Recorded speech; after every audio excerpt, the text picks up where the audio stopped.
Bueno, buenos días a todos. Bienvenidos los que están acá presentes, los que están en pantalla. Soy María Pistani y voy a coordinar esta reunión. Es una actividad de la Comisión de Niños y Adolescentes de SAP y para mí es un gusto recibir en esta casa a María José Tienot, que vino especialmente desde Córdoba, madrugó mucho y el avión llegó, por suerte. Sí. Con María José hemos compartido varios encuentros psicoanalíticos en distintos lugares y, bueno, muy interesantes. La voy a presentar. Es miembro titular con función didáctica de la Asociación Psicoanalítica de Córdoba, APC, especialista en psicología clínica, especialista en el trabajo con niños y adolescentes de API, integrante del Departamento de Niños y Adolescentes de APC, coordinadora suplente del área de bebés, niñez y adolescencia de FEPAL en el periodo 2024-2026, secretaria científica de APC y coautora de diferentes artículos en revistas psicoanalíticas. Bueno, te dejo que presentes también el título de tu trabajo de hoy. Bueno, primero quería agradecer a María, que como dijo, nos conocimos en las interregionales de Lima y la verdad que nos enganchamos, nos divertimos, pensamos, la verdad que la pasamos muy lindo. Y sobre todo hablamos lazos entre las distintas asociaciones.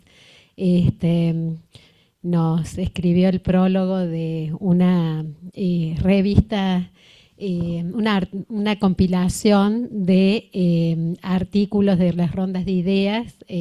Bueno, agradecerle porque siempre tiene muy buena disposición para todas las invitaciones. Bueno, también un gusto estar acá. Agradecer a la gente de Córdoba que se hizo también un lugar para acompañar en esta temática tan actual y difícil que estamos enfrentando los analistas de niños y adolescentes y los analistas en general, les diría. Bueno, el título de trabajo es Pensando la construcción subjetiva en tiempos de perplejidad. Lo que me motivó a reflexionar sobre esta temática fue el título del simposio que ustedes eligieron para este año, Perplejidad y Sentido, Clínica en Contexto. También he visto los ateneos científicos, que los felicito porque la verdad que son de un nivel muy importante, y rescato el abordaje que particularmente realizó Clara Nemas del concepto de perplejidad, entendiéndola como una posibilidad para la creatividad y las conjeturas imaginativas. Vivimos tiempos complejos donde el contexto y sus características como la vertiginosidad, inmediatez e impulsividad desbordan los continentes mentales y teóricos de referencia, siendo la perplejidad una marca de época, tanto para el psicoanálisis como otras disciplinas, la ciencia y el arte. La masividad de las transformaciones nos hace pensar si acaso nos encontramos frente a lo que Manoni planteó como un cambio civilizatorio. Me propongo rescatar los conceptos de Bion, de capacidad negativa y sin memoria, sin deseo y sin comprensión, para alojar este estado de perplejidad sin buscarle rápidamente un sentido a lo no comprendido. Esto sería lo contrario a la confusión, cuando rápidamente necesitamos como saturar y cerrar algo que está sucediendo y que necesitamos permanecer en ese estado de no comprensión. En relación a los cambios, y esto que les decía que muchas disciplinas se encuentran como revisitándose, me contaba el otro día una paciente que hace, que es actriz, cuál es el sentido de estas obras, los microteatros, estas obras cortas, y fundamentalmente me decía que bueno, que ellos han estudiado que la capacidad de atención del público está acotada, entonces hacen estas obras breves, cortas, de impacto, ella me decía como al modo de Instagram, ¿no? Noticias cortas y rápidas, porque sienten que esa es la capacidad de atención que por ahí el público tiene, y no, digamos, estas obras de 1 hora y media que ya la mente tiene otro modo de estructuración también. Bueno, antes de comenzar, deseo inscribir mi posicionamiento frente a esta coyuntura. Planteo abordarla desde un lugar ético que tolera la incertidumbre y el impacto que lo nuevo genera en nuestra mente, siendo conscientes que muchas veces provoca un movimiento violento y resistencial, lo nuevo, los cambios. Reconocerlo nos advierte de no patologizar defensivamente nuestra perplejidad frente a lo que aún no hemos terminado de asir. Lo asemejo al lugar del antropólogo que para conocer una cultura diferente a la propia se sumerge como observador de la vida cotidiana de una comunidad, tratando de observar la cultura sin emitir su propio juicio.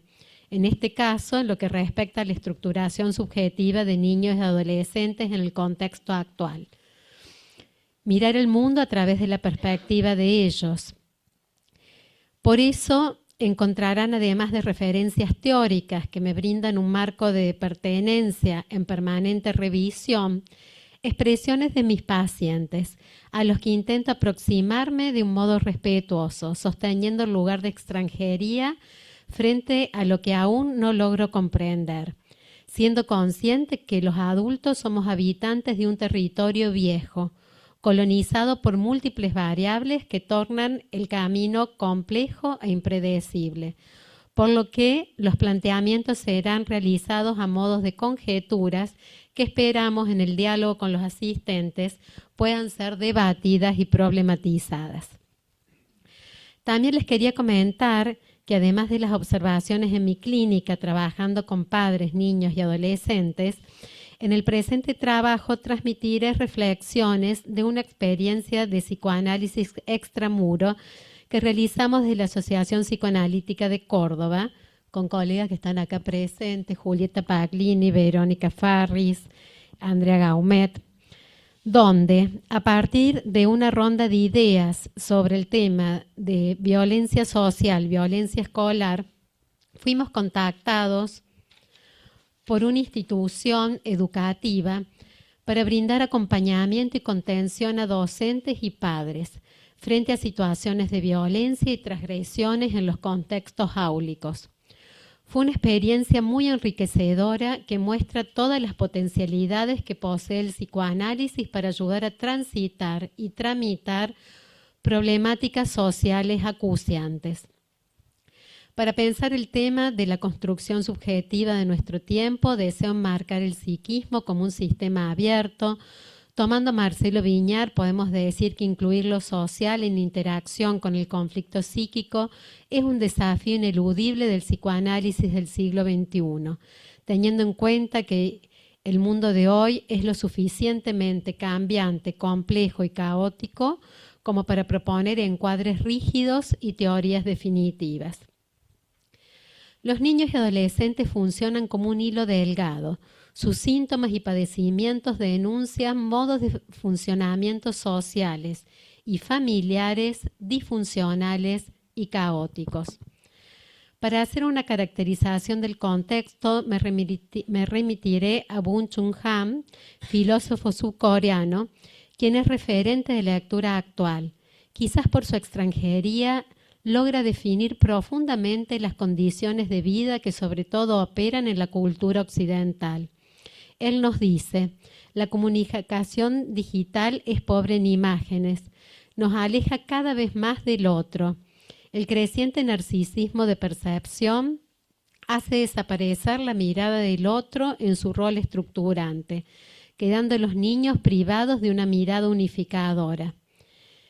Es un gran tema actual para pensar la constitución subjetiva, la alteridad en crisis, el otro vivido como amenaza, la rápida negación de la dependencia y la recurrencia a ofertas de consumo siempre presentes e ilimitadas, buscando reemplazar los vínculos. Allí donde aparece una vulnerabilidad subjetiva, adviene desde el contexto una propuesta de mercado totalizadora, como por ejemplo la tecnología, siempre presente para paliar sentimientos de vulnerabilidad y soledad. Si bien esto alimenta fantasías de omnipotencia al pretender prescindir del otro y negarle su existencia propia, también crea una trampa. Todo lo que hacemos con el objeto repercute en el yo. Así nos encontramos cada vez más con funcionamientos mecanizados y menos humanizados y desafectivizados, al negarle al otro su condición de garante en la construcción de la subjetividad. Si bien no podemos generalizar, ya que vemos niños, adolescentes y jóvenes pensantes y deseantes, los analistas nos sentimos perplejos frente a otros casos actuales de una impactante virulencia y masividad inusitada en sus manifestaciones. Los mismos tienen como común denominador el vacío y la confusión. Adulto-niño, yo-no yo, interno-externo, agregaría fantasía-realidad acá también, ¿no? Al preguntarme qué mecanismos predominan en la construcción de la subjetividad en la actualidad, mi pensamiento fue cambiando. Anteriormente lo pensaba como un psiquismo a predominio de la escisión o las escisiones, pero ahora me encuentro imaginando un psiquismo con espacios múltiples, no siempre tabicados ni diferenciados, en permanente cambio, a modo de figuras complejas de un caleidoscopio que transmutan rápidamente de formas y relieves. Lo pensaba también imaginativamente como, ¿vieron cuando uno está viendo una noticia en el Instagram que abre y se mete una propaganda y se mete una noticia de hace 3 meses como que fuera actual y uno ya no sabe y todo eso coexiste, ¿no? Y ya no se perdió de qué estaba leyendo. Así me imagino un poco la mente de hoy, ¿no? Es una generación donde predomina lo múltiple, muchas veces con mensajes contradictorios que no se vivencian de esa manera. Todo coexiste. Un concepto que me es de utilidad para acercarme a la complejidad del psiquismo es el de las paradojas de Winnicott, ya que el autor plantea la coexistencia de opuestos, no como un error lógico a resolver, sino como algo a aceptar. Intentar resolverlo destruye la creatividad. El valor radica en sostener la tensión entre los opuestos, sin forzar una adaptación o simplificación de estas contradicciones. Se me ocurre como ejemplo padres con una presencia ausente o ausencias presentes, como lo es el impacto de lo transgeneracional. Las conformaciones familiares han cambiado notoriamente. La directora del colegio con el que trabajamos nos comenta: cada vez encontramos más hijos únicos de padres grandes, a los que se les da todo. Además del colegio, doble escolaridad, realizan múltiples actividades extraescolares. Los padres, todo esto es textual de la directora, ¿no? Los padres están muy confundidos. Recurren a podcasts de crianza que hace que muchas veces les brinden mensajes contradictorios a los hijos. No toleran que el colegio les marque límites. Hay niños de 4 años que continúan amamantándose y durmiendo con los padres. Cuando se les plantea la necesidad de destetarlos y de que ocupen el propio espacio, se niegan o dice que lo harán consensuándolo con el niño, cuando ellos decidan. Casi sin pausa, a los 7 u 8 años, recurren a vapeadores en el baño del colegio. Al comunicárselo, los docentes a los padres dicen, el cigarrillo electrónico, dicen que el colegio no puede invadir los espacios de los niños cuando están en el baño. El lenguaje es cada vez más tardío y pobre y se observa una marcada torpeza motriz. En algunos casos les cuesta jugar con otros y cada vez son más los niños que, no teniendo discapacidad de etiología orgánica, demandan de acompañantes terapéuticos o maestros integradores. Se evidencian problemas de bullying, falta de aceptación de las normas institucionales y transgresiones donde a partir del uso de la IA manipulan fotos de compañeros o compañeras con temáticas pornográficas. Hay muchos jóvenes, esto también es muy impactante, que no logran una asistencia regular al colegio por problemas de salud mental, por lo que entran en nuevos regímenes de cursados reducidos, llamado TEA. No sé si acá existe también eso. Chicos que no se pueden levantar para ir al colegio, ¿no? Y padres que también quedan ahí como en una pasividad, al igual que sus hijos. Trabajamos con el colegio con un abordaje preventivo, ya que si bien la preocupación radicaba en los desbordes impulsivos en la adolescencia, que a mí me gusta llamar desmadres, etapa donde la pulsión irrumpe ensordecedora, les transmitimos que se puede detectar y actuar muy tempranamente. Quizás cuando ya llegan a la adolescencia ha habido episodios o llamados que no han logrado ser escuchados. En la infancia ya tenemos indicios si el niño ha podido ir haciendo las renuncias pulsionales vitales para el acceso a la cultura, que construyen legalidades internas protectoras de sí mismo y del otro. Es necesario poder observar si pudieron instalar diques que permiten acceder al registro del semejante y el desarrollo de la empatía y la gratitud, o han quedado atrapados en circuitos de descargas tanáticas que develan un fracaso estrepitoso de la intersubjetividad. Este proceso muchas veces es dificultoso porque la sociedad propone modos de funcionamiento esquizoparanoides, tomando conceptos de Klein, donde abundan objetos parciales de características extremas, idealizaciones mortíferas y modelos identificatorios de una intensa crueldad que llevan a fanatismos atacando al diferente.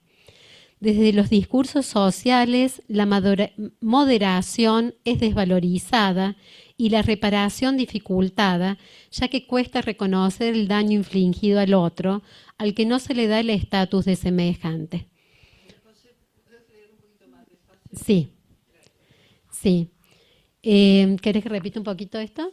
Bueno, mi hipótesis es que también socialmente, de alguna manera, se promueve un funcionamiento esquizoparanoide, con el predominio de objetos parciales de características extremas, idealizaciones mortíferas, pensemos en las problemáticas alimentarias, y modelos identificatorios de intensa crueldad que llevan a fanatismos atacando al diferente. Desde los discursos sociales, la moderación es desvalorizada y la reparación dificultada, ya que cuesta reconocer el daño infligido al otro, al que no se le da a un estatus de semejante. Pensemos en los políticos. ¿Quién reconoce me equivoqué? Toda la culpa es del otro, el que vino antes. Bueno, la incorporación de principios éticos fue reemplazada por la moral pragmática. Uno escucha a los padres diciendo, tiene que dejar los pañales porque si no, no lo aceptan en el colegio. No porque tienen que dejar para el ingreso a la cultura, digamos. O una pacientita muy amorosa que me decía, muy angustiada, se accidentó la profe de biología y no iba a poder asistir. Y cuando nos avisan, todos mis compañeros festejaron porque justo teníamos prueba. Nadie se preocupó por lo que le había pasado. Ahí ya tenemos un indicio, como decía Silvia Blechmer, de un sujeto con ética, ¿no? Mi pacientita dice, y nadie preguntó si estaba bien o mal la profe. Postularé a partir de estos planteamientos algunas reflexiones sobre los orígenes de la construcción psíquica, enmarcándola en su contexto. Las técnicas de reproducción asistida se ofrecen como una alternativa al modo de concebir natural, digamos, ya no son utilizadas solamente en casos de no poder hacerlo en modo natural, sino que posibilitan congelar óvulos o embriones como otra opción para no renunciar, por ejemplo, a la vida laboral productiva. Cuando el embarazo se concreta, los avances de las tecnociencias buscan predecir, medir, mostrar porcentajes, posibilidades de futuras patologías. La omnisciencia es una propuesta epocal tentadora que busca combatir la incertidumbre de lo incognoscible. Cada vez cobra más vigencia la pregunta: ¿hay deseo de madre, padre o deseo de hijo? Vieron que es la sociedad de suplemento, para todo hay suplemento, ¿no? Bueno, ¿el hijo tendrá ese lugar de suplemento? Para evaluar el componente narcisista en la fantasía parental. Esta pregunta inicial es importante, ya que la ética se juega muy tempranamente. Es decir, si el niño fue reconocido como alguien diferente a los padres o se lo ubicó como un depositario de un modo indiscriminado de los sueños no cumplidos, sueños, exigencias, sometiéndolo a mandatos de éxito temprano para convalidar y sostener el narcisismo parental. Estas depositaciones ingresan de un modo virulento en el psiquismo del niño. Para Piero Lanier la llamó lo no reprimible. El tema de la seguridad también tiñe los vínculos paterno-filiales, por lo que desde pequeños los niños son controlados mediante recursos tecnológicos en todos los espacios donde los padres no pueden acceder. Las cámaras en las guarderías, los WhatsApp de padres en los colegios. Se puede ver niños más vigilados que mirados subjetivamente. Una jovencita tuvo un lapsus y me dice: en el cole hoy vimos el papá óptico, haciendo alusión al modelo planteado por Foucault del panóptico. Otra pacientita me decía: padres muy controladores solo generan niños que cada vez saben mentir mejor. También como un modo de resguardar cierta identidad a costa también de la mentira, ¿no? La función materna es erotizar, libidinizar el cuerpo del niño. Según como tenga instaurado el cuidador la diferencia y la alteridad, podrá erotizar con ternura, instalando renuncias pulsionales garantes del acceso a la cultura, o sumir al niño en un estado excitatorio desbordante donde el cuerpo de la madre no le es vedado. Beatriz Hanin nos dice: hay caricias que son lacerantes. La omnipotencia infantil debe ser fantaseada, pero en otras ocasiones es vivida con una necesidad de certeza. Cuando nos encontramos con un cuidador que no asume su castración ontológica, como lo plantea Silvia Bleichmar, a la capacidad de la madre de reconocer al niño como alguien diferente de sí, ejerciendo cuidados no intromisionantes y respetando su cuerpo como algo que no le pertenece. Cuando esto no se da, puede sumir al niño en un estado de pasivización, excitación e indiferenciación. Su majestad el bebé no puede caer, ya que los padres caen con él. El vínculo cobra características con las que Freud definió las relaciones narcisistas, signadas por la intensidad y la labilidad a la vez. Aquí otra paradoja. Se les deposita todos los ideales de perfección, pero a la vez, siguiendo los imperativos epocales, se les exige éxito rápido en las actividades que realizan, sin haberlos equipados con la necesaria tolerancia a la frustración que demandan los procesos. La caída de la omnipotencia es brusca y la desilusión parental intensa. El niño se identifica con esos movimientos oscilantes a abruptos, pasando de vivencias de exceso a vacío, que lo sumen en estados de confusión. Recordé esto que creo que Esther Vick dice de los bebés cuando se los expulsa al espacio sin el equipamiento suficiente.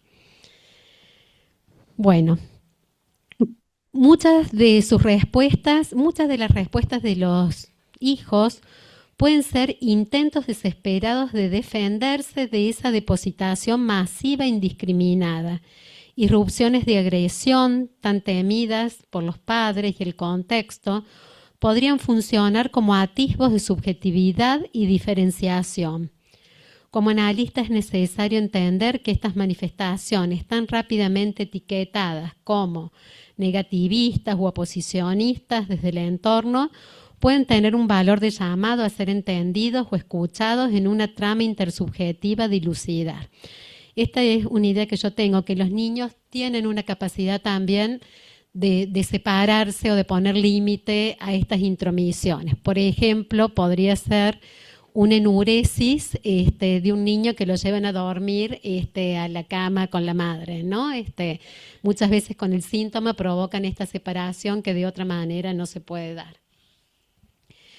Me consultaron hace un tiempo por un niño de 12 años que se mostraba desmotivado en el colegio. Bajó notoriamente su rendimiento académico y se encontraba aislado y retraído. Al ir adquiriendo confianza en el espacio terapéutico, logró relatarme que sus padres empezaron a tener conflictos de pareja. Y fue él, con sus 12 años, el que decidió averiguar en qué andaba su papá.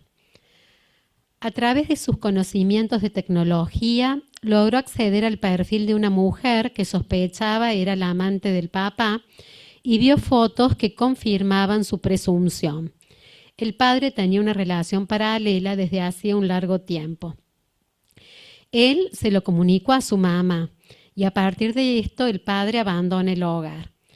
La madre, en cierta medida, lo culpabilizó a él de haber descubierto lo que era un secreto a voces, pero se sostenía en base a una desmentida familiar. La madre comienza con una profunda depresión y él tuvo que cuidarla. Ahora sos el hombre de la casa, le decía.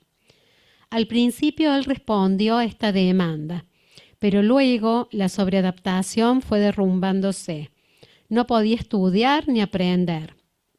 Pienso que el impulso epistemofílico, tan vital e importante para el crecimiento, la simbolización y la exploración del mundo, en este niño se vio saturado por imágenes traumáticas, donde se hizo cargo de la búsqueda de una verdad que no le correspondía a él hacer. Quedó asociado así el saber y el explorar como una actividad peligrosa. El análisis le brindó un espacio para el despliegue de su conflictiva adolescente. Pudo así poner límites a las demandas de su madre y reclamarle a su padre que a pesar de la separación pueda seguir ocupándose de él, diferenciándolo de los problemas que podía tener con su madre. Aparecieron conductas de rebeldía y transgresión. Rescato en este sentido el papel de la agresividad en la constitución subjetiva. Sabemos, como lo planteó Freud, que el odio permite la primera diferenciación yo-no yo, mundo interno, mundo externo. Winnicott rescata la agresión como algo a ser integrado y no evitado. Plantea, el niño valora la comprobación de que los impulsos de odio o agresión pueden expresarse en un ambiente conocido sin que el ambiente le devuelva odio o violencia. Muchas veces el contexto social, educativo, familiar se muestra temeroso frente a las manifestaciones agresivas, ya que movilizan la propia agresión no tramitada en los adultos.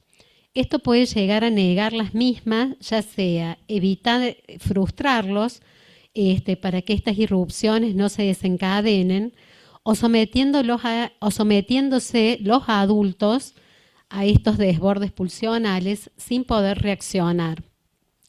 Nos encontramos con niños que funcionan como pequeños tiranos, limitando y condicionando el funcionamiento familiar. Los mismos perciben que los padres claudicaron frente a estas manifestaciones. Esto los deja en un estado de orfandad y temor.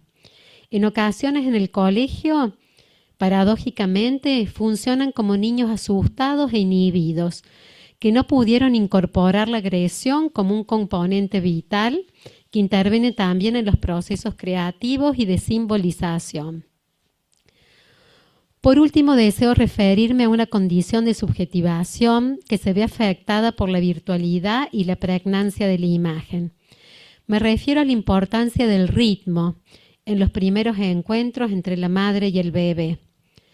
Nos dice Víctor Guerra, el ritmo es el primer indicio de continuidad psíquica, instaurado a través de los cuidados maternos. Es un modo de organización del caos y prepara para las primeras inscripciones de presencia-ausencia. Diría yo también placer-displacer, rescatando de la ansiedad confusional y transformándola en un espacio de terceridad, lugar del lenguaje y de alteridad. La palabra es ligadora, portadora de ritmos, permite la reflexión y el proceso secundario. Gran tema de la palabra, ¿no? Con todo lo desvalorizada y por ahí manoseada que está en la actualidad, y para nosotros que nos basamos en la Talking Cure, también es otro tema que tenemos que seguir pensando, ¿no? Esto contrasta con el bombardeo indiscriminado y continuo que provoca la tecnología, donde no hay intervalos. Digo, lo que contrasta es este ritmo con intervalos, ¿no? En la tecnología no hay intervalos. Todo es un continuo y eterno presente. La transmisión es bidimensional.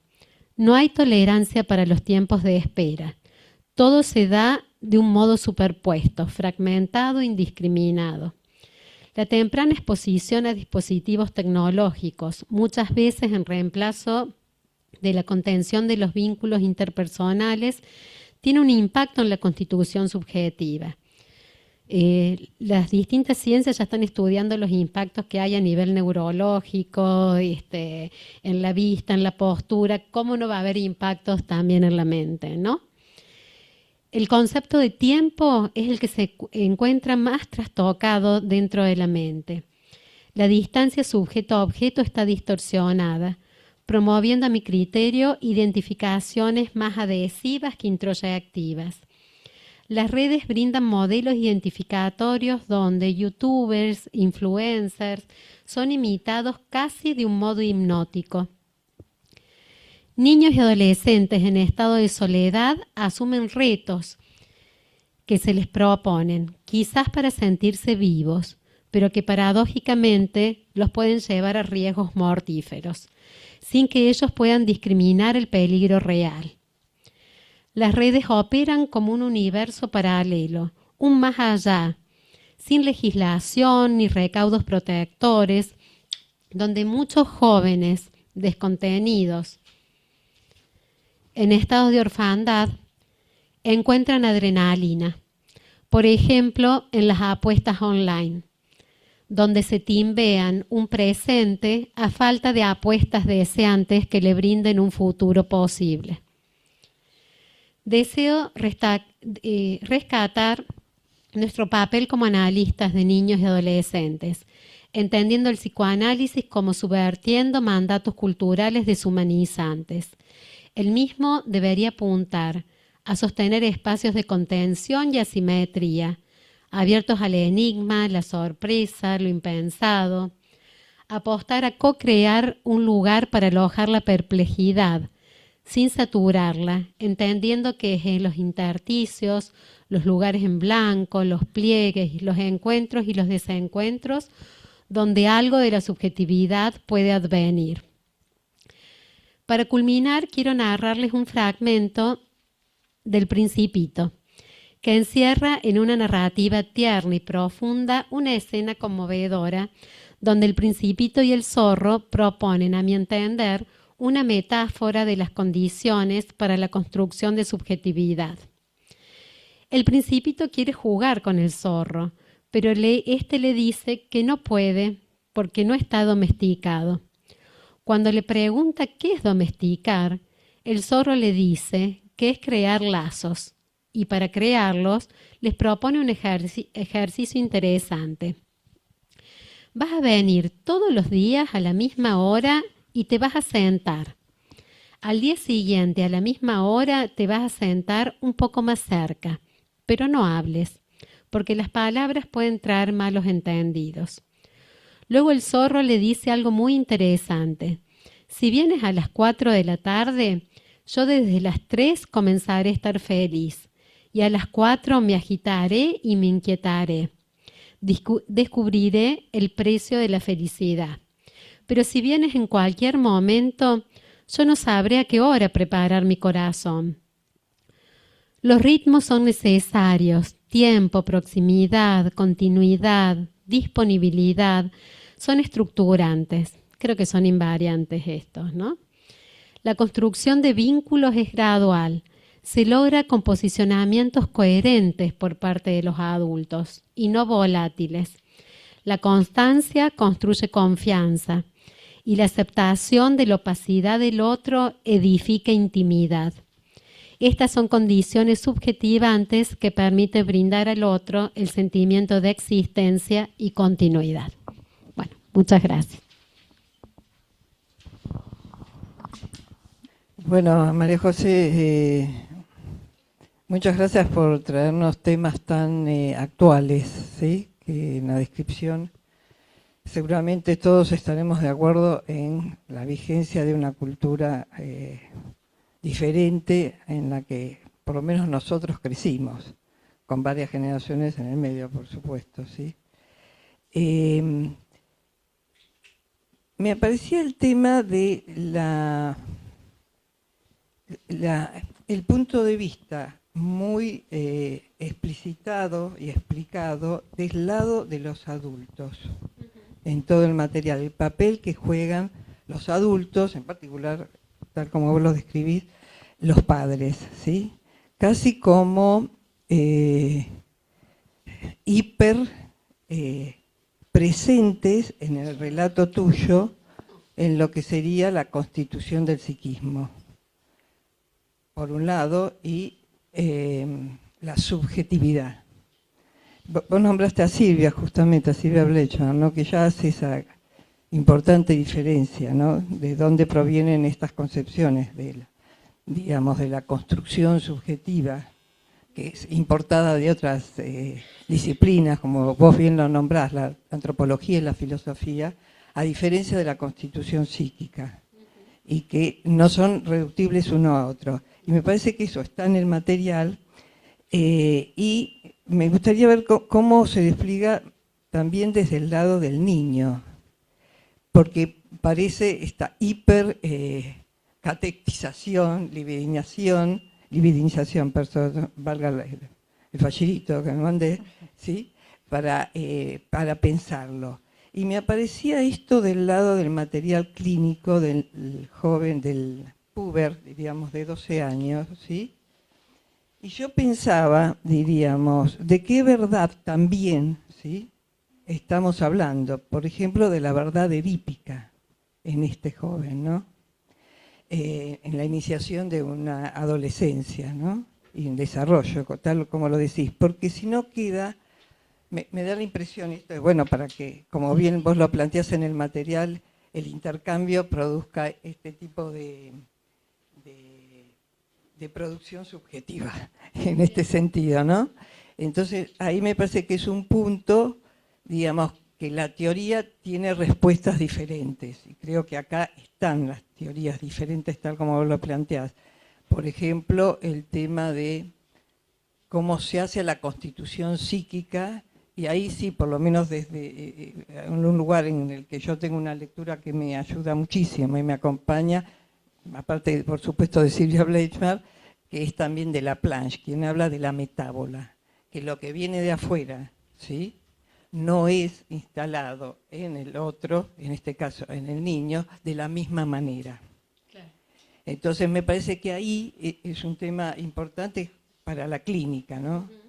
Y tomo en cuenta la hiperpresencia, esto sí, coincido totalmente, de los padres, que necesitan esa ayuda, ¿no? Así como la sociedad nos invade en forma extrema en esta época y en otras también, ¿sí?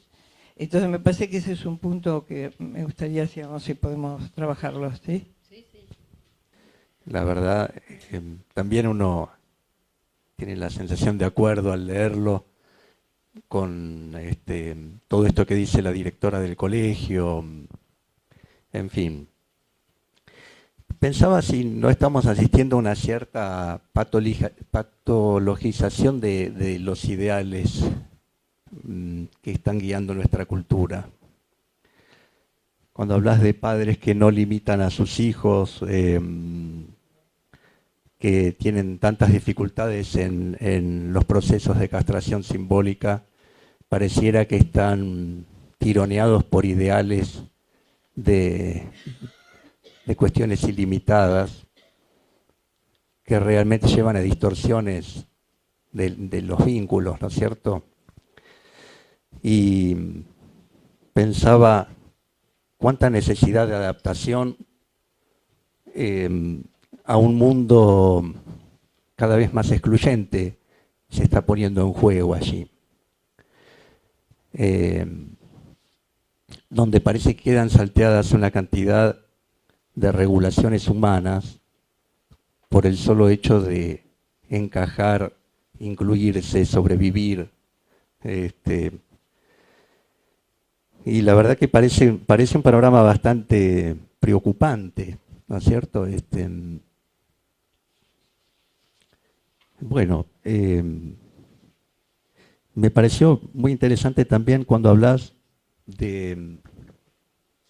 al principio, cuando hablas de la coexistencia de opuestos en la mente, ¿no? No como una... Decís que no pensás estos mecanismos como de escisión, pero a mí me hizo acordar mucho al concepto de versiones del self, donde la multiplicidad es compatible con la existencia de disociaciones, ¿no es cierto? Sí. Versiones o estados del self, como los trabaja Bromberg, por ejemplo. Y toda esa cuestión caleidoscópica es compatible con el concepto, ¿no? Bueno, muchas gracias. Bueno, re lindo trabajo, María José. Un montón de perlitas escondidas en una letra chiquita, todas juntas.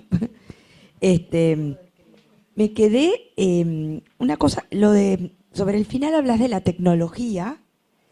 Eso hablamos tanto de la tecnología que me gusta ir abrochando como algunas ideas que vos ponés acá, ¿no? Como que la transmisión es bidimensional, eso me parece, ¿no? Una joyita, claro, no me parece el volumen, ¿no? Y que el concepto de tiempo se encuentra trastocado, entonces, es algo que también el fin de semana estuvimos trabajando y me gusta abrocharlo. Y que las identificaciones son adhesivas y no introyectivas, eso también me parece muy valioso, ¿no? Como que, entonces, ay, qué lindo, voy a ser, un adolescente dice, ay, voy a hacer como hace hago tal baile, me pongo tal ropa, es como por imitación, ¿no? Pero a veces no son figuras para introyectar. Después, otro concepto que recién acá mi compañera de banco hacía alusión y que me parece valioso es el tema del ritmo y cómo el ritmo hace al encuadre. Y qué importante que es esto, ¿no? Y sobre el principio del escrito, vos haces alusión a la diferencia entre estado de perplejidad, que Clara había mencionado que tenía que ver con la creatividad y las conjeturas imaginativas, y vos agregaste de discriminarlo de los estados de confusión, ¿no? Porque ahí voy como clarificando, ¿no? ¿Qué es estar perplejo o qué es estar confundido, ¿no? Tal vez la perplejidad tiene que ver con un estado así como incluso de embarbecho, como diría Mazzucchelli, ¿no? En cambio, si no, la confusión.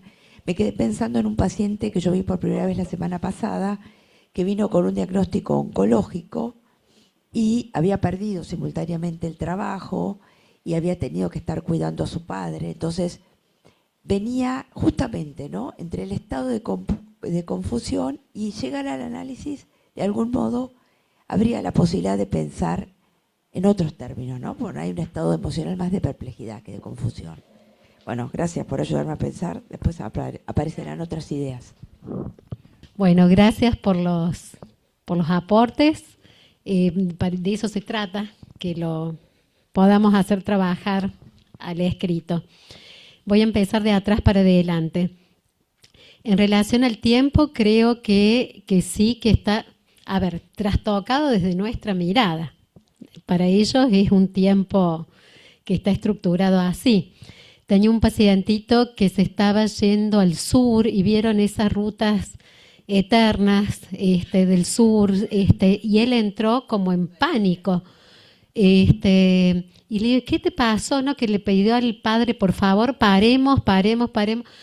¿Qué te pasó? Dice, era todo tan aburrido, todo tan igual, sin estímulos, que me empecé a volver loco. Un chiquito muy adicto a los videojuegos, ¿no? Que todo el tiempo estalla la bomba, aparece el zombie, o sea, en esta ruta desierta, la verdad que se sintió como perdido, ¿no? Lo de la bidimensionalidad yo creo que es así, diría más a modo de ecuaciones simbólicas, que todavía no logran un simbolismo per se. Y podemos pensar que los que hacen estos retos de los youtubers se querían matar en el intento. No, quedaron, por eso yo pongo ahí como un estado hipnótico, donde se lo toma al otro y se quiere ser el otro y no hay como esa distancia del cómo sí.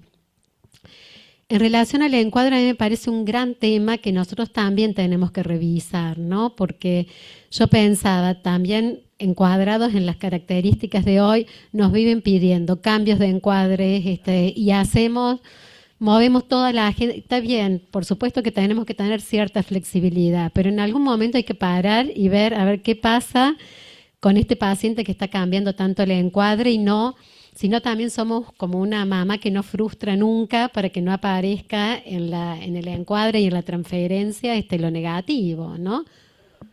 No te quiero interrumpir.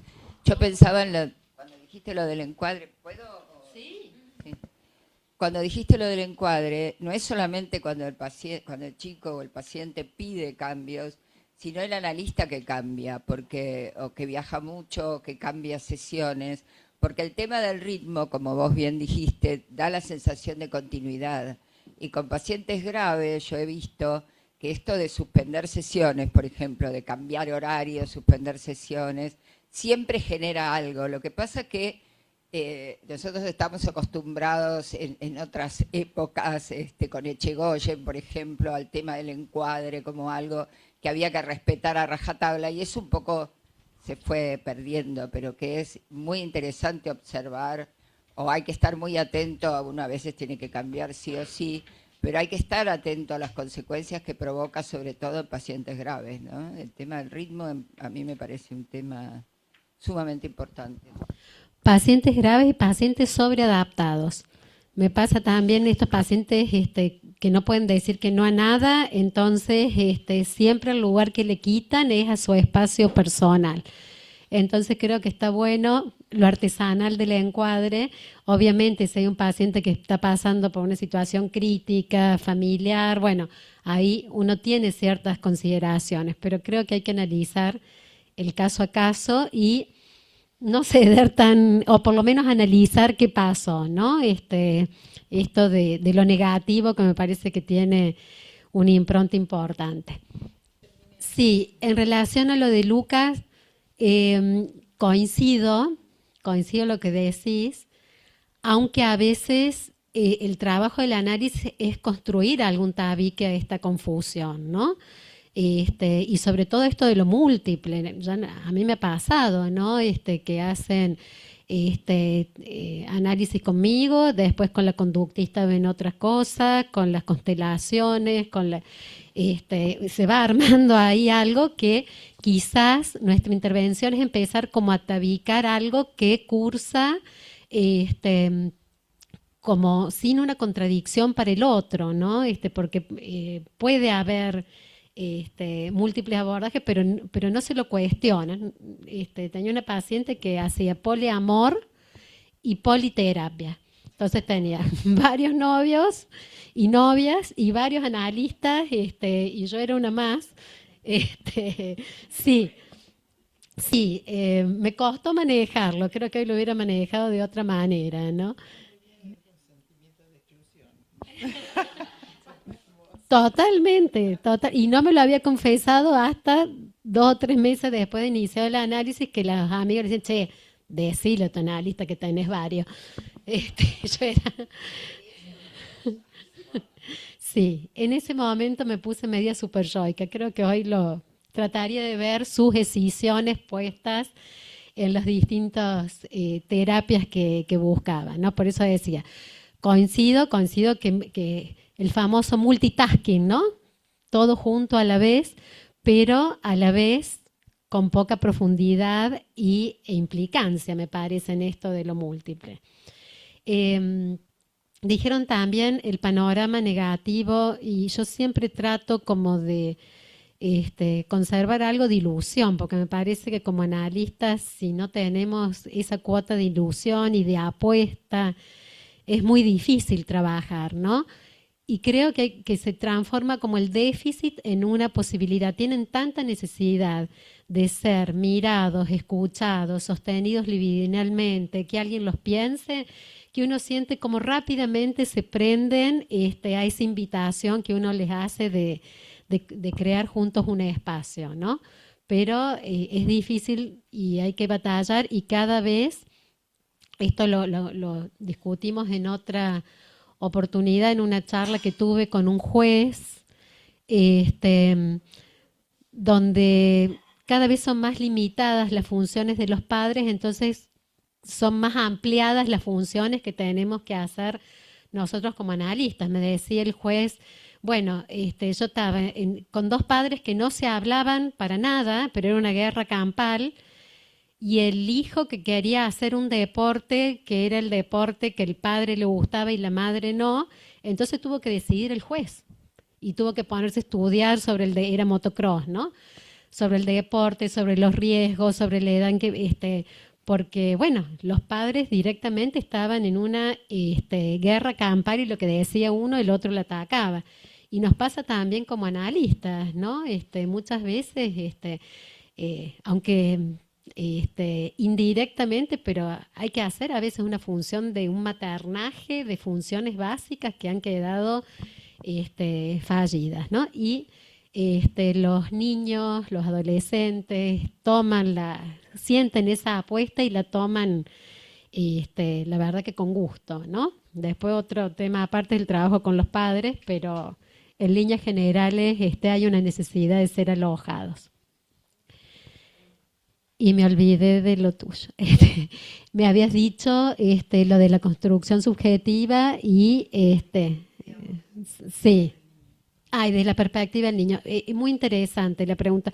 Yo lo pongo ahí porque siento que es como una oscilación brusca entre un exceso de su majestad el bebé, al que se le da todo, al que no se puede frustrar, muchas veces también en esto de los hijos únicos, sin que haya un complejo fraterno con el cual rivalizar, aprender a compartir y demás.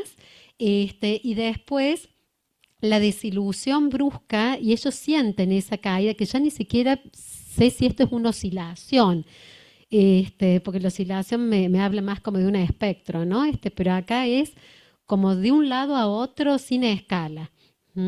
Y esto se vive en la mente desde un lugar muy confuso, ¿no? Porque, insisto, se le ponen después todas las depositaciones de éxito que juegan al fútbol y tienen que ser Messi, y tienen que ganar en todo, y no los han preparado gradualmente con un factor que para mí es fundamental, que es la tolerancia a la espera, la frustración.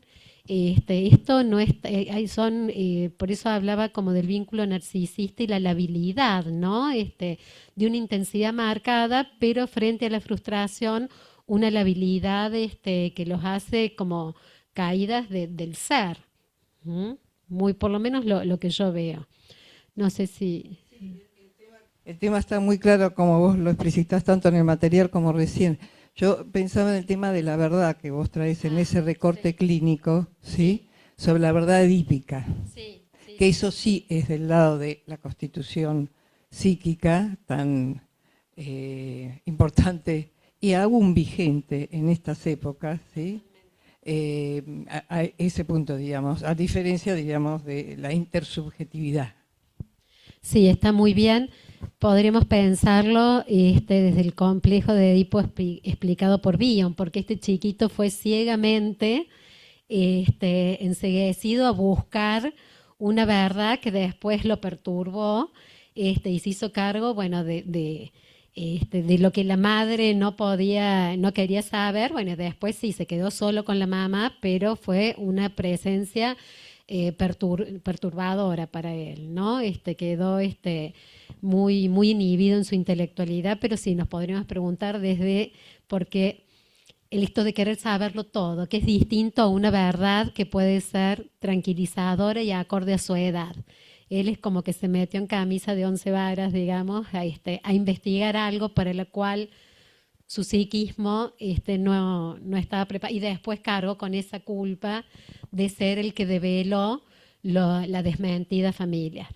Yo iba por un lado al título del trabajo, que es la perplejidad. Es decir, la perplejidad es la nuestra. Perplejidad no es asombro, es algo más. Es como estar detenido frente a algo que está sucediendo y tratar de comprenderlo. El otro punto me parece importante es lo de la sobreadaptación. Es decir, hablamos recién de la tolerancia a la frustración, de la tolerancia al tiempo de espera, etc. ¿Debemos nosotros, los adultos, sobreadaptarnos a esta cultura, entre comillas, nueva? ¿O debemos sobreadaptarnos o debemos, como está muy bien en este trabajo, tratar de empezar a comprender todo este fenómeno en donde, por un lado, la tecnología nos sobrepasa? Es decir, mis nietos me pueden enseñar cómo funcionar con la computadora, pero por otro lado hay toda una experiencia de vida, en el mejor de los casos, en el cual los adultos podemos ayudar a los niños y a los adolescentes, ayudarlos a crecer, lo cual no es una pavada. Bueno, de todos modos, gracias, porque el trabajo es muy interesante. Agrego algo de la perplejidad que estuve buscando. Desde Kant y otros pensadores, la perplejidad como el vacilar de la razón, dicen, ¿no? Cuando se intenta responder preguntas que superan los límites del entendimiento humano. Y creo que la posibilidad es o poner el aparato a pensar, ¿no? Que aparezcan pensamientos y estimule el aparato para pensar desde lo bioniano, o buscar el principio de excitabilidad, que creo que también estamos transitando en este momento, que tiende a la desligazón, ¿no? Quería tomar lo que dijiste del hilo delgado, y del hilo delgado cómo trabajar para que se construya un lazo. Entonces me pregunto, bueno, ¿qué mundo vincular estamos construyendo? ¿Cómo se puede introyectar un objeto continuo en estas condiciones de vida, ¿no?, que estamos teniendo? Y tomaba el juego de ritmo y algoritmo, ¿no? Algo que intenta simular, ¿no?, un ritmo que no estamos teniendo y es tan difícil de sostener en la vida que llevamos, ¿no? Y traer a Klein, que en el sentimiento de soledad ella habla de una escisión que da seguridad relativa, pero también hay otra escisión que tiende a la fragmentación, que es la que daña, ¿no? Y bueno, es interesante para poder diferenciar si existe o no, o si imaginas bueno, cómo es la constitución psíquica en este momento, que hay tanta multiplicidad, simultaneidad, no diferenciación, ¿no? Una tendencia hacia eso. ¿Cómo podemos pensar esta realidad?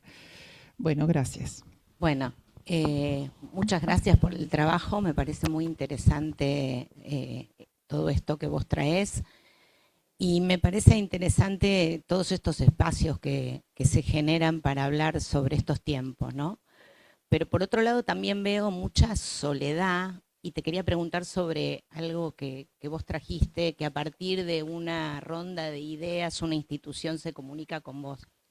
Y me suena que falta lo comunitario, ¿no? Como esto que hablamos o que planteamos en los consultorios y que nos quedamos perplejos, ¿no? Por un lado los padres, por el otro lado la escuela, por otro lado el espacio terapéutico, ¿no? Y en otros tiempos también se podía hacer más estas cosas de reuniones, talleres en las escuelas o en la comunidad o algo que se hable de esto y que se acuerde, ¿no?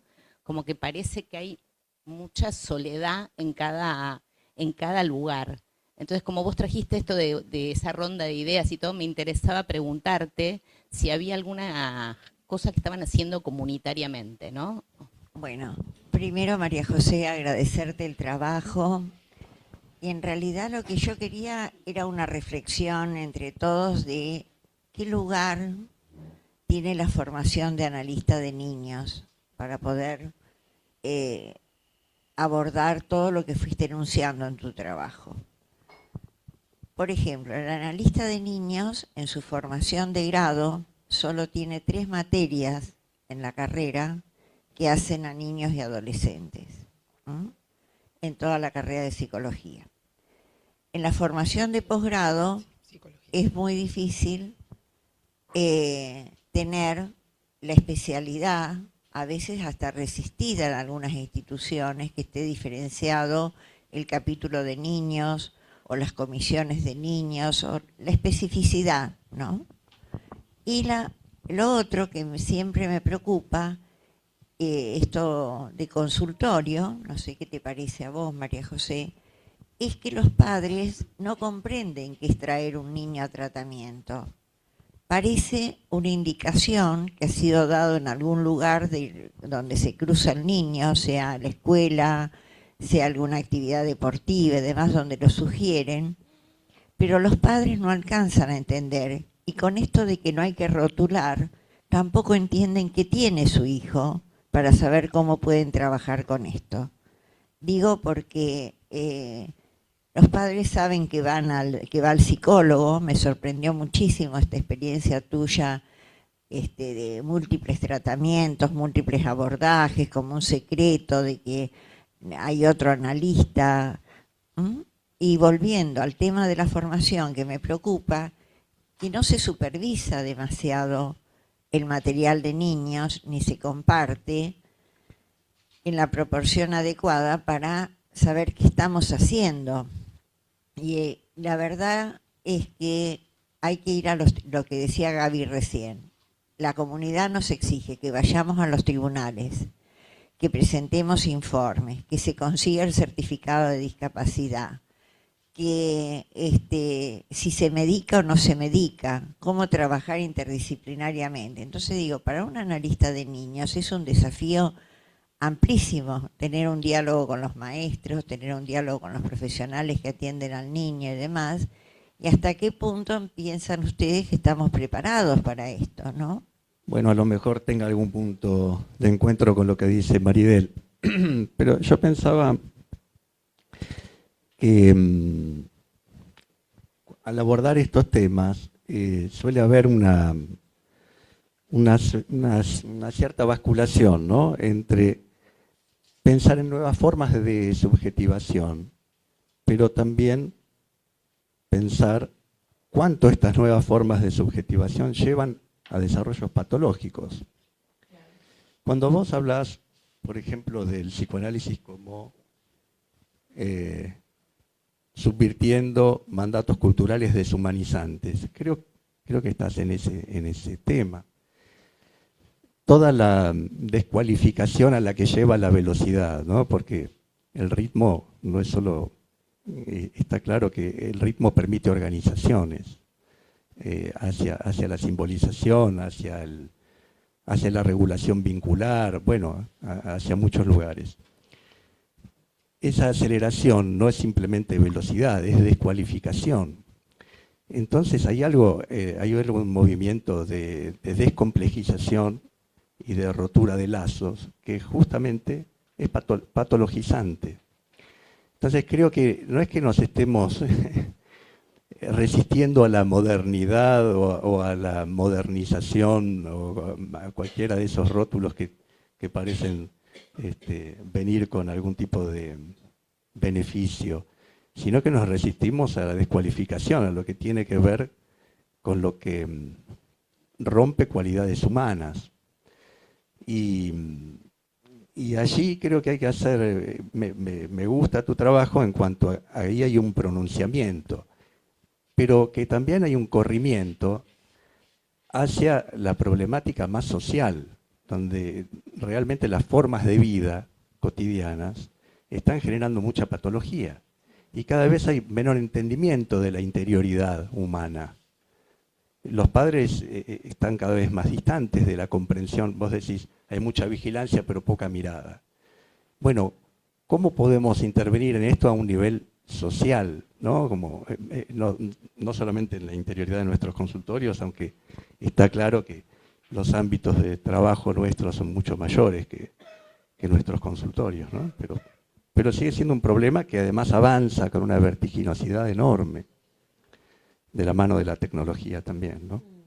Bueno, gracias. Bueno, esta pregunta de Lía me parece muy interesante, de nuestros límites y de no sobreadaptarnos, ¿no?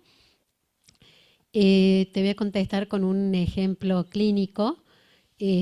Un pacientito que estaba muy enojado, muy envidioso, veía muchos videitos por YouTube de un carnicero cruel, y él jugaba a ser el carnicero cruel en las sesiones, y yo lo acompañaba, hasta que en un momento me dice, bueno, ahora el carnicero cruel va a atacar a tu hijo y le va a ir sacando la piel. Y yo empecé, digo, ¿qué hago? Y después digo, no voy a jugar este juego porque este juego me pone muy triste. Este juego que me estás proponiendo me está haciendo poner muy triste y no lo voy a jugar. Y creo que no nos tenemos que bancar cualquier cosa. Porque si no estamos ahí siendo cómplices de este no límite, del más allá.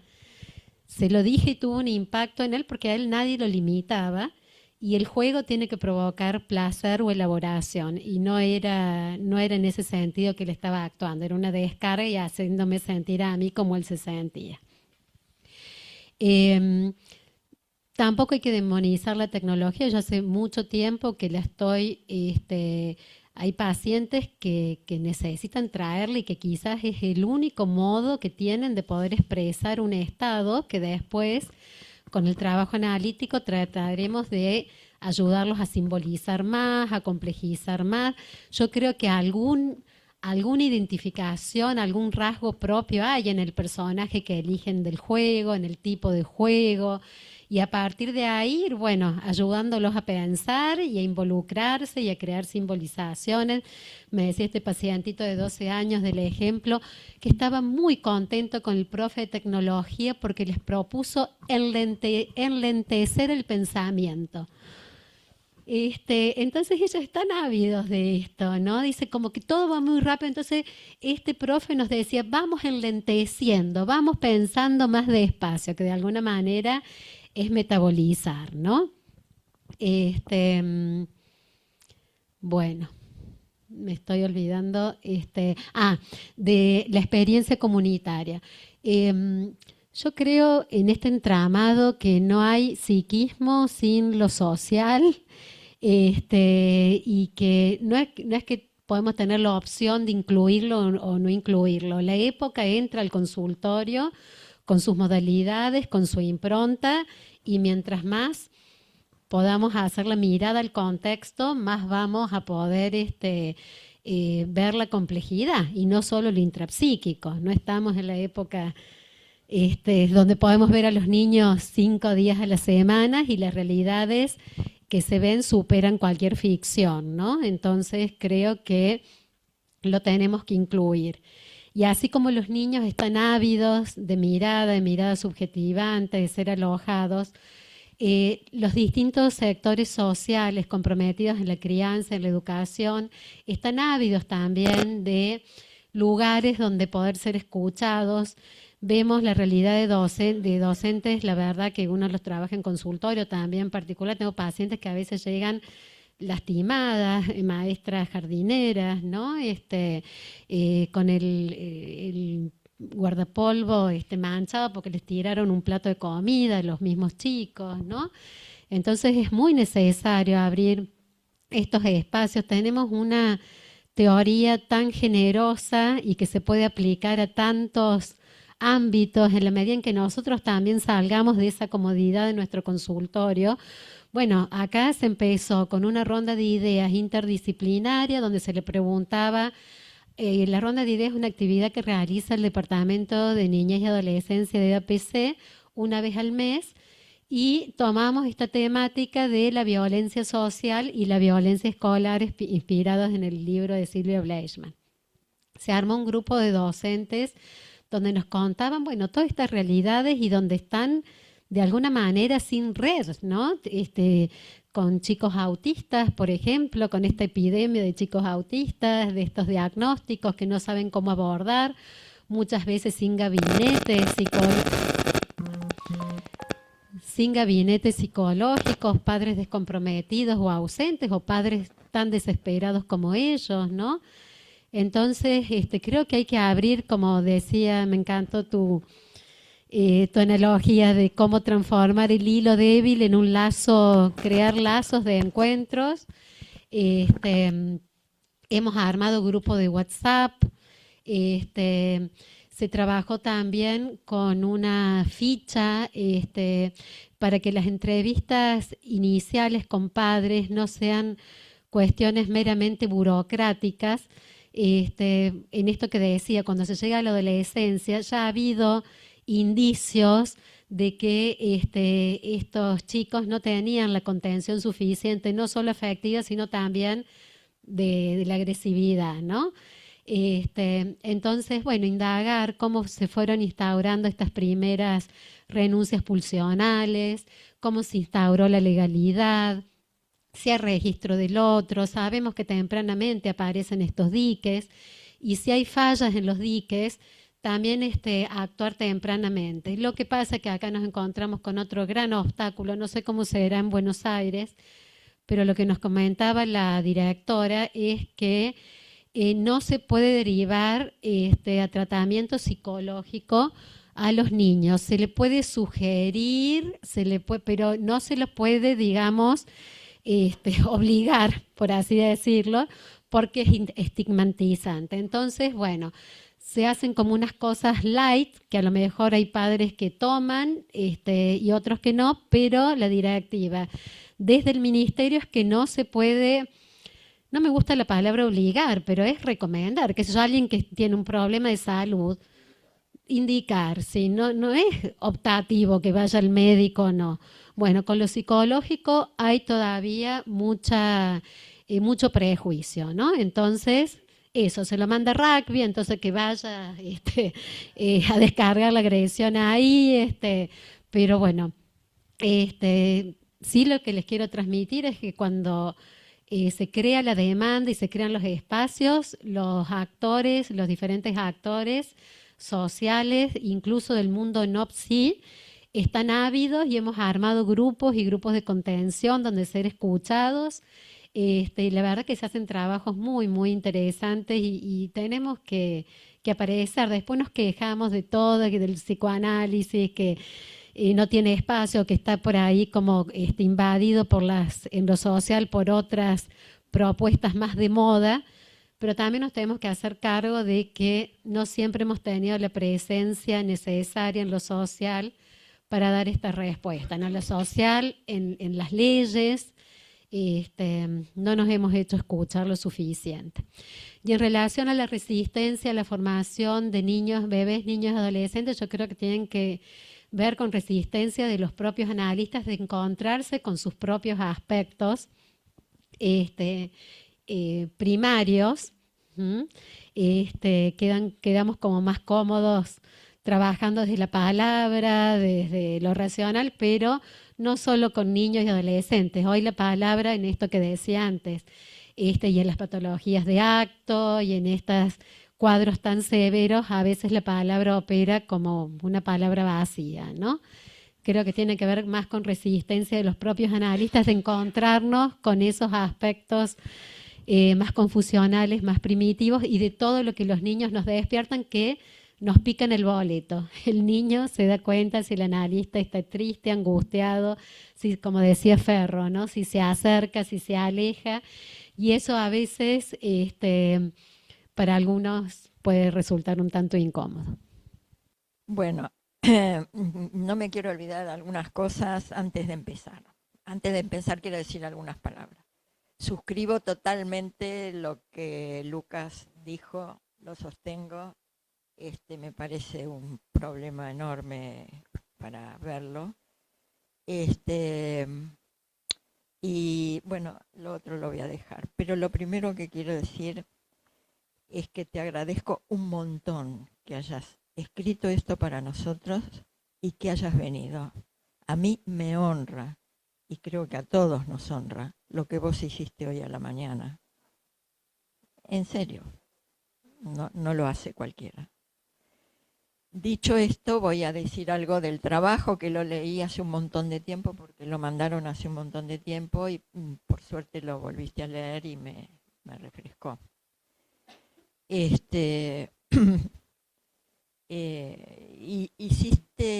Abriste un montón de temas, los tocaste, como dijo Ale, perlitas, ¿no? Que habría que hilvanar o abrir cada una para ver de qué se trata. Yo voy a tomar algo porque si no es un montón.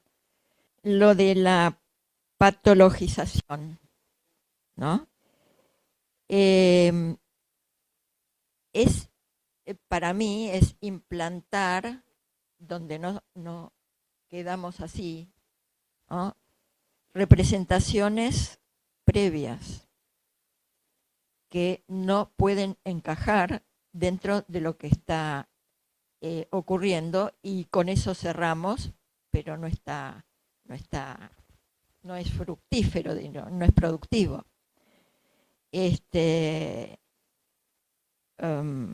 Bueno, esto de la perplejidad y de lo que puede aparecer espontáneamente y no entendemos, es un problema de la epistemología que estemos usando, en donde tenemos hipótesis, las ponemos a prueba y después las confirmamos o no. Es un poco raro lo que está pasando en este momento con eso. Quizás necesitamos otra epistemología que existe, ¿eh? No es la única, la que conocemos acá, la hegemónica, digamos. Entonces, el problema es que percibamos lo que no es, con las representaciones previas, con la experiencia clínica previa, con la técnica previa.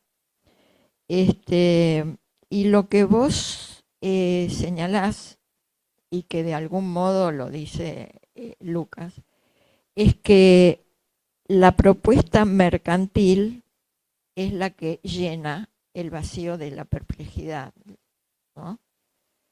Y como mostró acá mismo Débora, y citando, y ya que estoy les digo, a Carpintero, a Oscar Sotolano, a Yago Franco. Yago estuvo en un seminario mío de Freud social. La propuesta mercantil no es ni ingenua ni anodina. Tiene propósitos muy claros. Uno de los propósitos es que la gente esté como está. Porque detrás de estas propuestas hay una intención muy estudiada, pero muy estudiada, los remito a la guerra cognitiva, que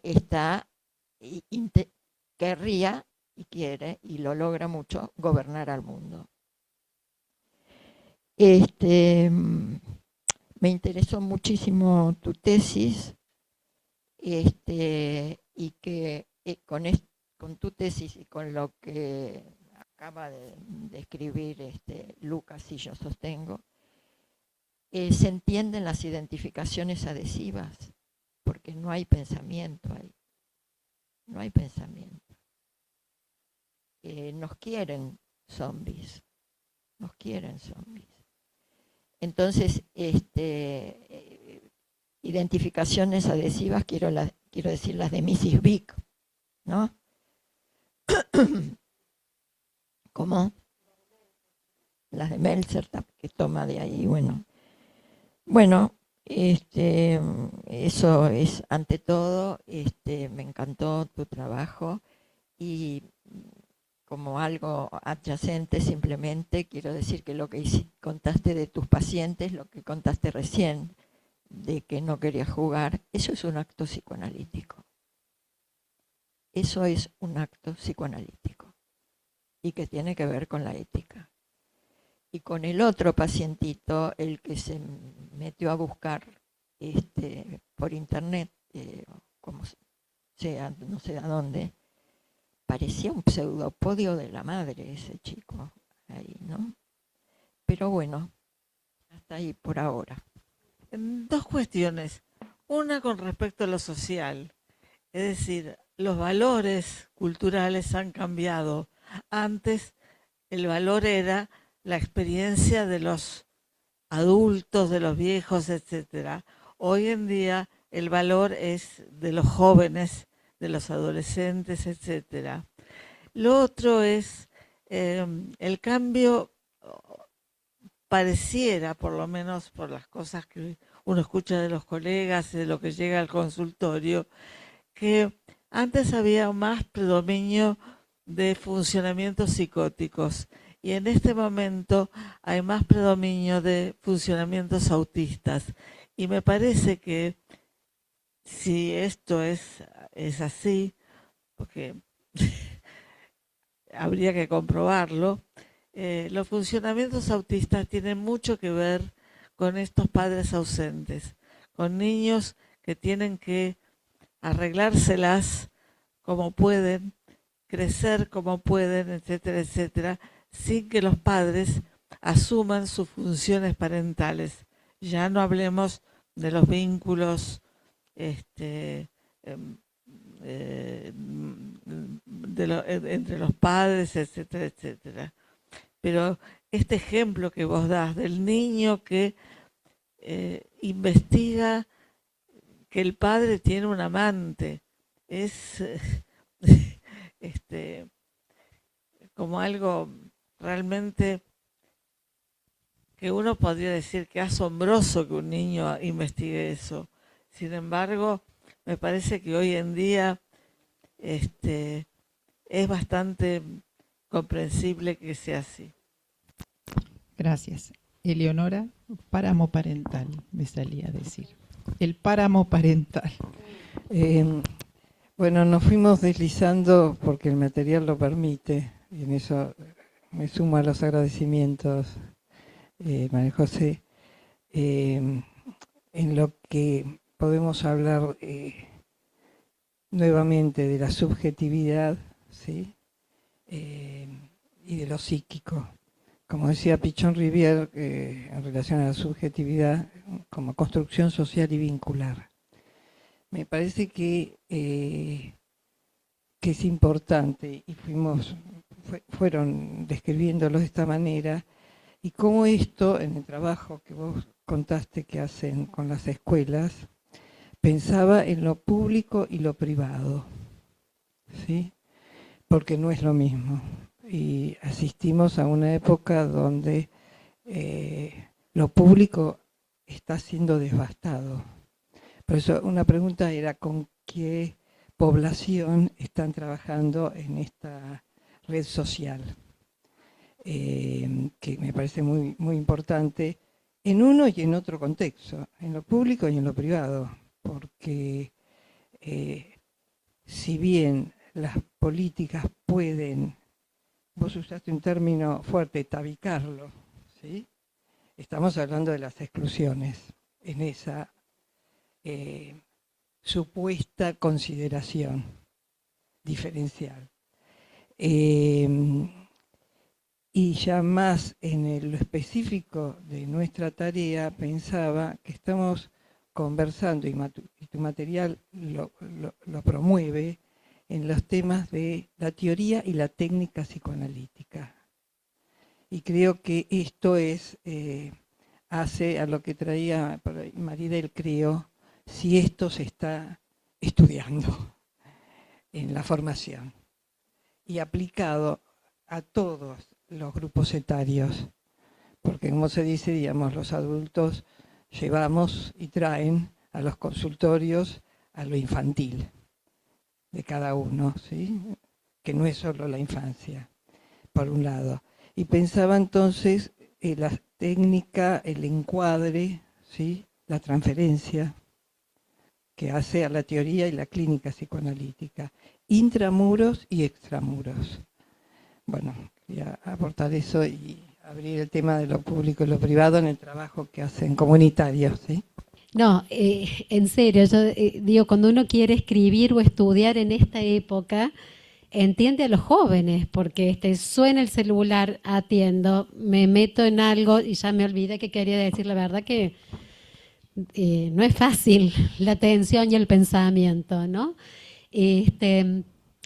Nosotros en la ronda de ideas y en este grupo de WhatsApp que tenemos, fueron invitados maestros de escuelas públicas, privadas.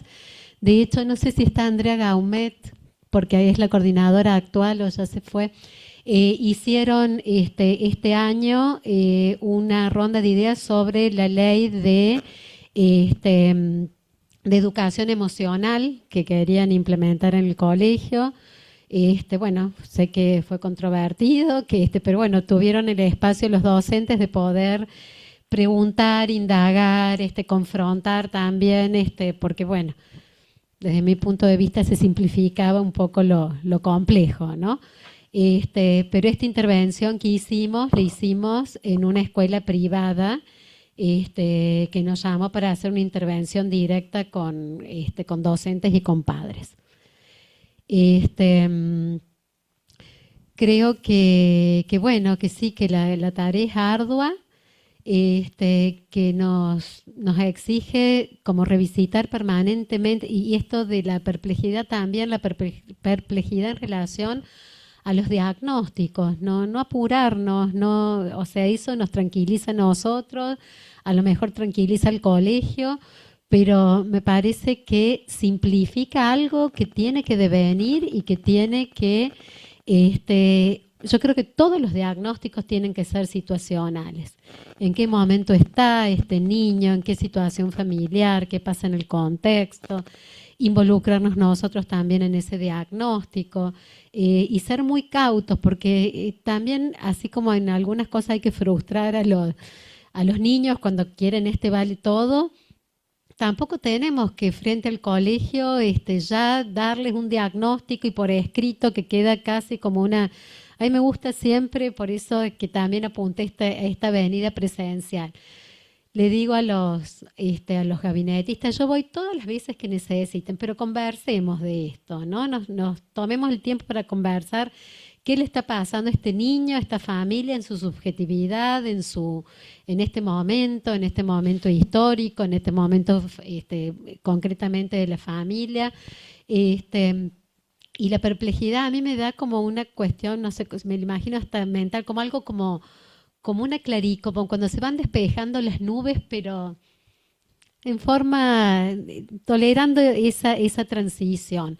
Lo otro, lo que pasa es que ahí viene el tiempo epocal, que ya hay que saber, entonces ahí hago el copy y pego de distintas propuestas, de lo que veo, por eso decía por ahí muchas veces los padres que vienen a buscar tips para criar a los hijos y no una implicancia, y esto como de buscar internamente, y que seguramente hay. Lo que pasa es que no es en los tiempos en que nos bombardean desde afuera con ya con certeza, ¿no?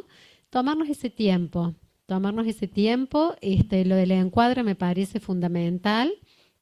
Tener esta mirada a lo social, porque es cierto, bueno, lo que dicen los docentes, hay una epidemia de autismo o quizás puede haber como algo más defensivo frente, decían a los vacíos en las funciones parentales, y yo también diría a los excesos, a la indiscriminación, a el quedar el niño atrapado en cuestiones narcisistas, estos padres y la sociedad también lo permite. Yo digo, ¿por qué están los grupos de WhatsApp que los padres saben de antemano qué hay que hacer de tarea en vez de que el chico sepa, se acuerde? ¿Para qué se va a acordar si el padre está por atrás o por adelante muchas veces registrándolo por él, ¿no?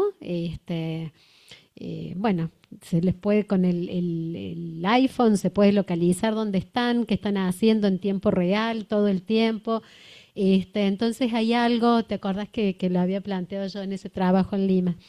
Hay algo de la opacidad, así como el conflicto estético hace que el niño tenga que tolerar la opacidad de los padres y todo lo que eso genera a nivel epistemofílico, de querer conocer, fantasear, conjeturar.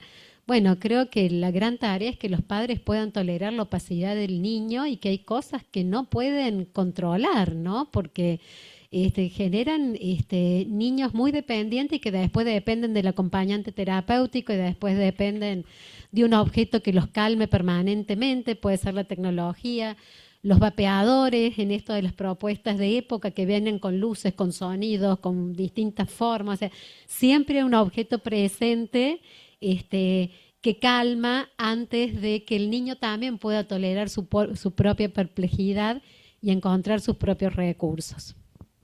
Me quedé con esto que decís, tolerar la opacidad. Estoy leyendo un librito que se llama Elogio de la sombra, ¿no? O sea, dar lugar a esto también.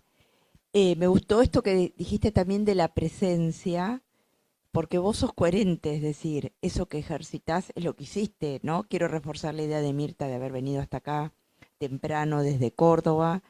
Es muy valioso para nosotros, ¿no? Y del mismo modo, porque hablamos de los ritmos y todo tan acelerado, así que bueno, está María José que vienes de Córdoba, bueno, sigamos, ¿no? Como si vinieras de acá a 3 cuadras. Y también, yo que estoy acá atrás, quiero señalar la belleza de estos 2 chicos jóvenes. Desde acá se ve tipo una cosa, si tuviéramos, no sé, es impresionante, en una pantalla de cine. Pero es parte de lo que nos pasa hoy a nosotros, para nosotros es un movimiento muy importante haber accedido a esto y la verdad que me parece que también es abrochar manejarnos mejor con la tecnología, con el Zoom, con el sonido, todo, es muy maravilloso. No, y después otra cosa que me gustó mucho lo que dijo María del algoritmo, me pareció un hallazgo interesante para jugar con esa idea. Y esto que vos dijiste, María José, con respecto a la mente, ¿no? O al psiquismo con espacios múltiples, a veces no tabicados. Yo tengo 2 casos de padres que tienen hijos adolescentes que tienen dificultades para llegar a la escuela. Vos hiciste un comentario, si conocemos no sé qué, pensé, eso me gustaría que dijeras, no entendí, pero estoy sorprendida, ¿no? Justamente ligado con lo que dijiste hace un rato, exceso de presencia paterna, ¿no? Me interesaba también esa idea. Bueno, gracias. No, me olvidé de decir algo antes. Porque usamos indistintamente el nombre de psiquismo y subjetividad. Así que sigo más o menos lo de Leonora, esto que estoy diciendo. Entonces, Lucas y yo los invitamos el 22, ¿era, Luqui? De septiembre. El 22 de septiembre a un Ateneo Clínico en donde vamos a hablar sobre eso, la diferencia entre subjetividad y psiquismo. Bueno, leo brevemente el chat para los que están acá presencial. Jorgelina Di Carlo dice, me tengo que retirar, muchas gracias, Zap. María José, muy interesante tu trabajo. Dice de Andrea Gaumet, excelente presentación y muy rico intercambio. María José, una fecunda generadora de actividades en APC. Una analista comprometida en su práctica psicoanalítica intra y extramuros. Perdón. Me retiro anticipadamente por otra actividad. Felicitaciones a SAP. Y por último, Julieta Paglini dice, disfruté cada momento del encuentro. Gracias, SAP, por habilitar a hablar y profundizar sobre temas actuales importantes para la clínica. Gracias, María José y María. Me tengo que retirar. Pero bueno, no hay preguntas. Bueno, quería comentar que se va a publicar ese libro maravilloso de Ronda de Ideas, que es un compilado de actividades desde el 2020. Me invitaron a prologarlo, así que, bueno, creo que sale en breve, ¿no? Pero quería traer fui a ver una película preciosa que seguramente la deben haber visto, Los colores del tiempo, y hay muchas escenas para seguir pensando, pero una que es el intercambio entre dos jóvenes que uno pinta, el otro saca fotos, 1870 y pico, 80, no me acuerdo, y dicen, pero la fotografía, ¿qué? Se va a morir la pintura, ¿no? Vamos a dejar de pintar, ¿no? Y me hizo pensar que actualmente, bueno, estamos igual con el tema de la inteligencia artificial, la tecnología, y que, bueno, esto también nos deja perplejos, pero justamente no dejaron de pintar. No claudicaron. No, que estaba escuchando a veces de pacientes y demás, que hay muchos que han tomado la decisión de cerrar su Instagram, porque sentían que se enloquecían, ¿no? Digo, hay pequeñas movidas, ¿no? Bueno, no sé. Hay pequeñas movidas, ¿no? De dejar un poco las redes y eso. Sí, ahora que dijiste de película, me vino el recuerdo que hace unos días fui con mis nietos varones, 14 y 18 años, a ver La Odisea. Yo dije, ¿quieren? 3 horas, no sé si la vieron. Mi nieto de 14 cumple con todas las reglas de estar metido con los jueguitos, esto, ¿no? Los padres tratando de sacar, todo esto que... Bueno, se miró la película, termina la película, yo no le tenía mucha fe, se va a aburrir, termina la película y dice, ¿vos te fijaste, abuela, que hay batalla, no hay nada de sangre? La única sangre es la del animal. Terminó la película, no es que estuvo... La única sangre es la del animal, ¿no? Que hacen el sacrificio. Porque si hubiera mucha sangre, no se podría tolerar. Entonces, esto sería para mucho público. Y así hizo todo un análisis. Ni bien terminó la película de 3 horas. Y vos la entendiste, la pudiste seguir porque va y viene en el tiempo. Sí, bueno, porque tenía barba gris o barba así. ¿No? A la semana siguiente me dice, estuve leyendo. Y al director no le gustan los efectos especiales. Por eso, cuando hizo el monstruo, hizo así y lo hizo real, se tomó todo el trabajo que se tomó el director. Entonces, digo, algo que es La Odisea, que tiene más años que no sé qué. La pregunta es, ¿por qué aparece esa película ahora? Esta fue una de las cosas que circularon, ¿no? ¿Y cómo logró captar el interés de mi nieto? Que digo, ¿cuándo? A ver, escúchame que te digo algo, pero logró un interés, entonces ahora se puso a mirar todos los efectos especiales de la película, esto. Entonces digo, también puede ser que, porque estábamos hablando con Gaby, cuánto se aburren, cuántos son los estímulos que le damos, cuánto no nos adaptamos nosotros, digo, como me surge de toda la charla que vamos haciendo, ¿no? Porque a mí me sorprendió, yo digo...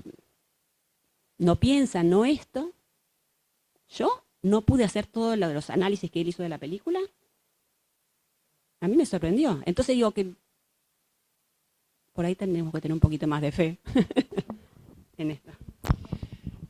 Y no dejar de mirar. Ellos ven otras cosas y con una rapidez. No perdamos los detalles. No entendí. A ver, me perdí. No perdamos los detalles, la observación de los detalles que quedan como, ¿no? Bueno, se van perdiendo. Y hay detalles que son esenciales en la vida. Y el apuro, bueno, hace que no nos detengamos en eso. Bueno, la agradecida soy yo. Me gusta esto como de que planteaste de la Odisea, que me parece que es lo que tenemos que hacer también con nuestras teorías psicoanalíticas, volver a los clásicos y reversionarlos, ¿no? Tolerando que no va a ser lo mismo, pero que hay algo invariante que también nos sostiene en nuestra identidad. Y coincido en que siempre hay que apostar a que los chicos puedan pensar, y si no se dio, brindarle el espacio y la apuesta pulsional, como dice Maruco, para que lo puedan hacer, ¿no? Y bueno, ¿qué es la Odisea? Sino un tiempo, un viaje, muchas paradas, lidiar con amenazas, ¿no? Bueno, cualquier parecido con nuestra profesión me parece que no es mera coincidencia. Y en relación a lo que preguntabas, Alejandra, no sé si acá se llama igual, pero cada vez veo más chicos que se quedan libres de faltas porque no pueden levantarse para ir al colegio. La verdad, a veces los padres los levantan, otras veces ya los dejan dormir porque es muy complicado que lo hagan. Y entonces se le da un régimen especial de cursado donde bueno, ya están libres de falta, tienen que seguir yendo como puedan, las horas que puedan, y presentar trabajos para todas las materias. O sea, lo quiero decir que ya las escuelas están armando otros dispositivos para alojar estos cuadros, ¿no? En Córdoba se llama TEA. TEA, sí. Sí, pero no es eso, como un régimen especial. Ya después, si quieren, se lo averiguo bien. Sé que es especial, porque no pueden comprometerse con una cursada sistemática, digamos, ¿no? Recuerdo una pacientita que estaba en esa situación, que no se levantaba para ir al colegio, no se levantaba. Y el colegio quería, bueno, que vaya, pero ella estaba en una profunda depresión. La mamá se había puesto de novia y se había ido a vivir con el novio lejos, y ella quedó sola con el papá, un papá que hacía lo que podía, pero estaba trabajando todo el día. Entonces yo le digo, estaba en el último año, le digo, ¿por qué no querés ir al colegio? Y me dice, porque todas las chicas están organizando qué se van a poner para la fiesta de egresados, y van con la mamá al centro y ven los modelos y van a la modista, y yo no tengo con quién hacer eso. Entonces yo dije, ¿y qué voy a analizar acá? Una mamá, y que esa es otra cosa de la que me llama la atención, pues yo tuve entrevistas con la mamá, como cosas que antes cursaban veladas, ahora eran como puestas de manifiestas, ¿no? Bueno, yo ya la crié, ella es grande, yo tampoco quería tener hijos, a mí nadie me preguntó, y ahora yo quiero vivir mi vida, pero sin vergüenza, sin pudor. Entonces, bueno, yo lo que le dije es que traiga los modelos que le gustaban de los vestidos y que lo íbamos a ver en la sesión, a ver cuál le gustaba más, con cuál se veía. Yo no sé si esto es psicoanálisis o no es psicoanálisis, le soy sincera, pero sé que era el único lado por el cual pude entrar y ella pudo volver al colegio, ¿no? Porque no tenía con quién compartir esto, y le daba mucha envidia que las chicas iban es un momento también donde están como muy pegadas a la mamá y van y eligen y se prueban. Entonces, bueno, ahí empezó a ir. Son de las modificaciones bueno, que tuve que hacer porque realmente qué conflicto inconsciente podía analizar ahí en esa sensación de vacío y orfandad, ¿no? Muchas gracias, María José.